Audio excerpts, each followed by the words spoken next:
Right, hello and welcome. Today we are going over the Chevrolet Corvette C7 Group 3 road car. So you can pick this car up from Brand Central for 300,000 credits, and it comes with a naturally aspirated V8 that produces 493 brake horsepower, front engine, rear wheel drive, everything you would expect from a Corvette, and it comes in at 573.79 performance points. So today we are going to be finding out how that feels around the circuit, then we are going to see what it's like upgraded, and as well we're going to find out if we can actually handle 1,000 horsepower engine swap, but we're going to touch on that in a minute. First up, vehicle in its standard form. So when it comes to using a car around a circuit bone stock, well, I'm going to be completely honest with you here, it's not going to change your life. It's not a vehicle that I can see myself even saying that, you know what, you're gonna go back to it, it's gonna be your new favorite car, it's so amazing. Look, it does handle slightly better in my opinion than the standard Corvette C7, but overall its standard performance is pretty much average. Around Kyoto Driving Park, you are gonna be sitting lap times that aren't really wow, this is incredible. The fastest lap time I was able to set in its bone standard state was a 1 minute 50 second lap around Kyoto Driving Park, which look, it's respectable for where the vehicle is statistically at. But how does it actually make you feel? Well, the acceleration is there, it's good, it's responsive, it's enjoyable in fact. Then top speed, you really just don't feel like you're going anywhere quickly. That's honestly the biggest part, because when you first shift into a new gear, okay, you can feel there's power there, but as you start getting further down the rev range, it starts dying off. You don't really feel that power that just keeps surging you forward. It honestly just dies off, and that's why before you hit the first corner around Kyoto Driving Park, you are gonna be doing around what, 220 before you need to slam on the brakes, which is actually kind of slow. So in its bone standard state, would I recommend you jumping behind the wheel of it? Do you have to own the vehicle? No, but luckily for us, with Gran Turismo 7 we can still add upgrades to vehicles. So if we head on over to the tuning shop, we are still able to add a few upgrades here and there, and once we finish add on those upgrades, we now bump the power up to 679 brake horsepower, with us not being able to remove any weight. Yes, with the Group 3 road cars, you aren't able to remove any weight at all, so you are locked to whatever weight your vehicle has.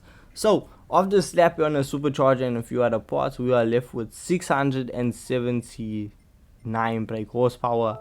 Then if we head on over to GT Auto, we see that the only visual customization option we have is a customizable rear wing to really complete the full Group 3 the full on Group 3 car look. So now, with the vehicle having maxed out power and a standard engine on racing softs max downforce, the car comes in at a performance points rating of 693.10. Without you fiddling with the rear wing, it will be at 699 performance points. But how does it feel around the circuit? So now back around Kyoto Driving Park with no traction control on racing softs, max downforce, there surprisingly isn't much slippage at all. Yes, even though the vehicle has almost 700 brake horsepower, the rear end doesn't step out much at all. In fact, it doesn't really step out to begin with. Now before going into the first corner, you are going to be doing about over 250 kilometers per hour, which is an increase from standard of 30 kilometers. So look, it is decent, but when it comes to cornering, that's where you can feel the biggest change. I don't know if it's because it has the added downforce, but you're able to really just push it and get it through corners a lot more aggressively than standard. I also have to think it has something to deal with us actually being able to tweak and tune the suspension to our liking. So I fiddled around with it and I got it to what I think is a really good setup for the vehicle with its standard engine. The car runs really good, sets fast lap times around the 1 minute 35 second mark, with the standard engine, which I mean, for any, how do I say, for any competitive sports car, a 1 minute 36, 1 minute 35 second mark is what you want to aim for, to say, okay, you can see this vehicle possibly winning races. Anything above the 1 minute 30 second mark is just absolutely insane and is completely OP in my opinion. So a 1 minute 35 from the road going Group 3 C7 isn't bad at all. But now if we head back on over to GT Auto and spend 250,000 credits to purchase the LS7 out of the Rampage Camaro, which is it's a powerful engine. So bone standard, it comes with 748 brake horsepower, which is already an improvement over the standard engine being fully upgraded. And after throwing on a few upgrades, well, we see the power figure now reach 1104 brake horsepower.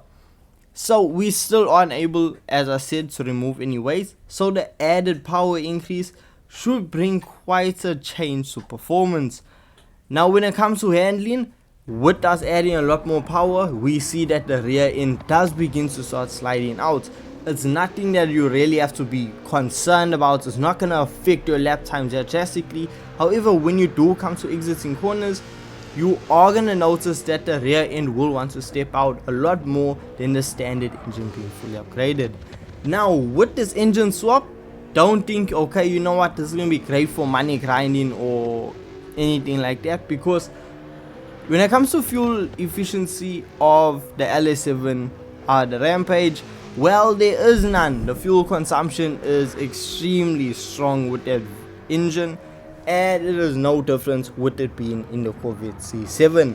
The engine is very thirsty when it comes to fuel consumption, so yeah, for money grinding purposes, I would shy away from this car. But if you are going to be using it for just your, I don't know, your Clubman Cup challenges and other races like that, by all means, it's a really good go-to, because the car handles amazingly. It has a lot more grip than you'd expect, and you're able to travel almost 300 kilometers per hour down Kyoto Driving Pass straight away.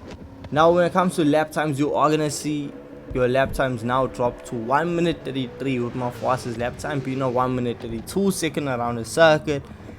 And to be honest with you, that is a lot faster than standard, and considering the fact the engine swap is only 250,000 credits, I would advise you to pick it up. Now, am I gonna say this is gonna be the best car you've ever driven, the best Corvette in the game?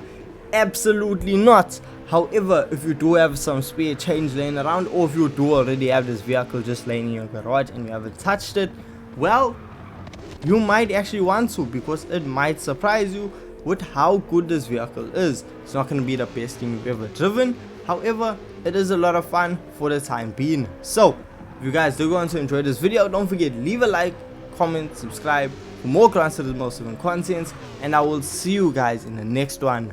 Peace.